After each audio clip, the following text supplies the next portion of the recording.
दोस्तों, आपने रामायण तो ज़रूर सुनी होगी और पढ़ी भी होगी। आप सभी को पता है कि रामायण में राम जी, लक्ष्मण जी और सीता जी ये तीनों 14 साल के वनवास पर गए हुए थे। लेकिन क्या आपको पता है कि उस 14 साल के वनवास में लक्ष्मण जी एक दिन भी नहीं सोए? इसका क्या कारण है? चलिए हम आपको कहानी के द्वारा बताते हैं।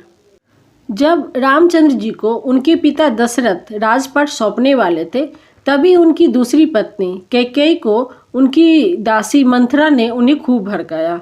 मंथरा ने कहा कि राजा तो आपके बेटे भरत को बनना चाहिए।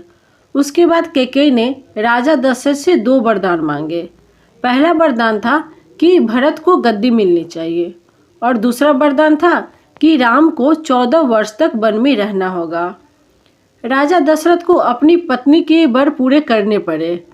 जब रामचंद्र जी वनवास के लिए अयोध्या से निकले, तब लक्ष्मण जी ने भी उनके साथ जाने की इच्छा जाहिर की। लक्ष्मण के वन जाने की बात सुनकर उनकी पत्नी उर्मिला भी उनके साथ जाने की जिद करने लगी।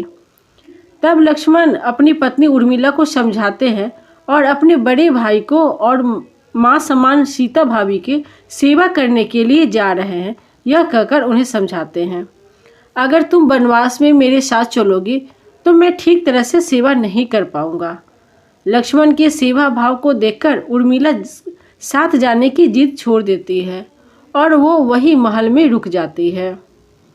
वन में पहुंचकर लक्ष्मण भगवान राम और सीता के लिए एक कुटिया बनाते हैं। जब राम और सीता कुटिया में विश्राम करते थे, तब लक्ष्मण बाहर पहरेदारी करते थे।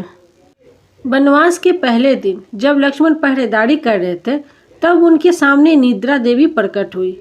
लक्ष्मण ने निद्रा देवी से वरदान मांगा कि वह 14 साल तक निद्रा मुक्त रहना चाहते हैं। निद्रा देवी ने कहा कि तुम्हारे हिस्से की नींद किसी और को लेनी होगी। लक्ष्मण कहते हैं कि उनके हिस्से की नींद उनकी पत्नी को दे दें।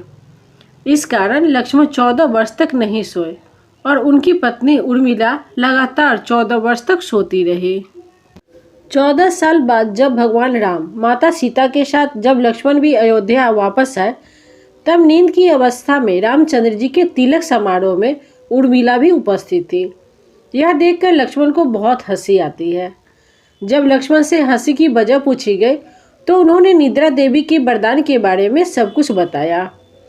लक्ष्मण ने कहा कि जब मैं उबासी लूँगा तब उर्मिला की नींद खुलेगी। लक्ष्मण जी की इस बात को सुनकर सभा में सभी लोग हंस पड़े। सभी को हंसते देख उर्मिला लज्जावश समारोह से उठकर बाहर चली गई।